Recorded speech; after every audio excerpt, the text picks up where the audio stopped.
This is a very important question. Is Ukrainian President Volodymyr Zelenskyy softening his rhetoric in order to try to find a settlement with Putin and end the invasion? The two sides are expected to meet tomorrow. Zelenskyy now seems willing to negotiate with Putin on a number of demands, among them that Ukraine change its constitution to give up wishes to join NATO, recognize Crimea as part of Russia, and recognize the independence of those two Russian separatist regions in the east, Luhansk and Donbass, as individual states. During an interview with ABC's David Muir, Zelenskyy is now saying this about joining NATO. Regarding NATO, I have cooled down regarding this question a long time ago.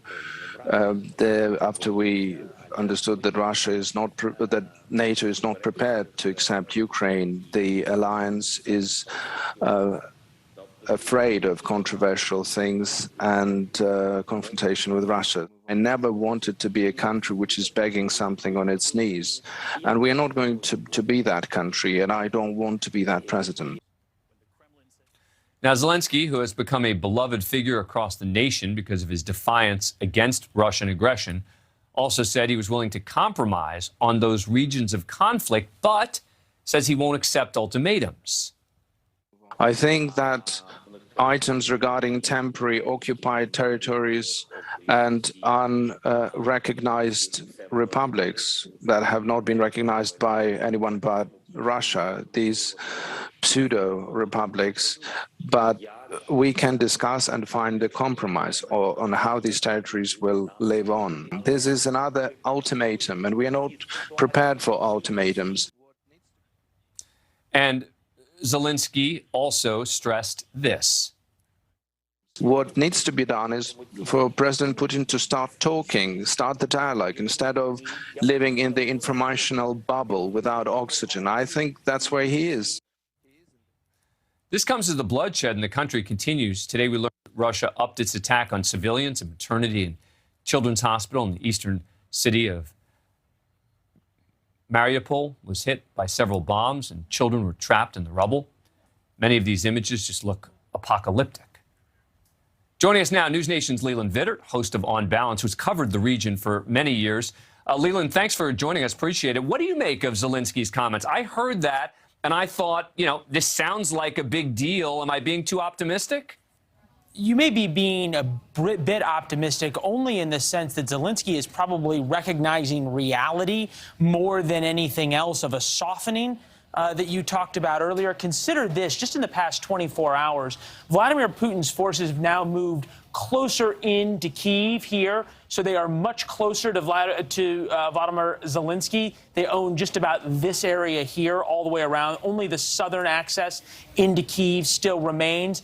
They're very close now to encircling. The Ukrainian front line is here. These Russian forces are very close to encircling that main Ukrainian force in the eastern part of the country that they could then crush inward on itself. And Zelenskyy also realizes, Dan, that the cavalry isn't coming. The crushing sanctions that were supposed to bring Vladimir Putin to his knees have not. If anything, they have simply emboldened him. And you pointed out really very, very smartly the images coming out of that hospital down in Mariupol. This is one of the last Ukrainian strongholds and holdouts on the Black Sea. Vladimir Putin does not view images of pregnant women who have been bombed as a failure of his military. He views it as a success of his military because it sends a message to Ukrainian civilians and to Zelenskyy, you're on your own. The West can't protect you from my airstrikes. Thus, come to the negotiating table. And that ABC interview was very publicly telegraphing to the Russians where the negotiation began, probably. Well, I guess what I'm trying to figure out is this meeting, this negotiation, whatever you want to call it, is it real? I mean, is there anything to actually talk about? Or is this just a face-saving effort to say, well, we tried? Well, you have to ask, are the Russians ever going to negotiate in good faith? Right. Because we went through this in 2014 already, and Vladimir Putin is breaking every deal he's ever made, and invaded a peaceful neighbor for no other reason than he was angry and he wanted to punish them for being a democracy. So it's more really asking whether it's Vladimir Putin who is real here and wants to negotiate or not. And as your last guest talked about, the American intelligence apparatus's visibility into Vladimir Putin's head and into his inner circle is extraordinarily lacking. So the idea that you and I could sit here and have anything other than just supposition as to what Vladimir Putin is going to do or exactly his negotiating position is wishful thinking. I'm certainly not that smart. Let me play another piece of sound from this interview that Zelenskyy did with David Muir. This is number 2 on ABC, where he asked him exactly what he's hoping to get from President Biden. I know you spoke with President Biden again. I'm curious, what's the most important thing you're asking the president for, asking the U.S. for right now?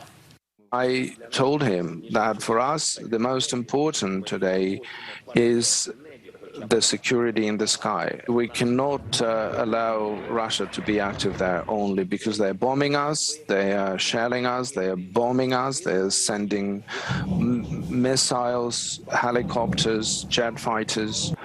So a lot of things, but we are not doing this because we don't have the sky. We don't control our sky. You know, as I listened to him, Leland, I wonder if you think that I overstated it at the top of the show by saying that Zelenskyy has softened his stance a bit. You know, when he says, hey, we're not going to push necessarily to be a part of NATO, is that a concession, I guess, is what I'm trying to figure out, or is this kind of expected? Well, he may be giving up something that was never his. In order to join NATO, you have to be offered membership by NATO. And the Germans and the French are certainly against that because they can't afford to alienate Putin because of his gas supplies. And it's unclear whether the U.S. would support it in name only or would actually get behind it. So in a way, Zelenskyy may be giving up something that isn't his. He's also negotiating at the end of a tank barrel. So softening sort of indicates that he may be sort of having second thoughts. It's amazing the second thoughts you'll have as the Russian army is about to surround your capital city. Yep. Fair point. Leland Vittert, thank you so much for coming on the show. Really appreciate it. See you then. Thank you for watching. Click the red subscribe button below so you can get more of NewsNation's fact-driven, unbiased coverage.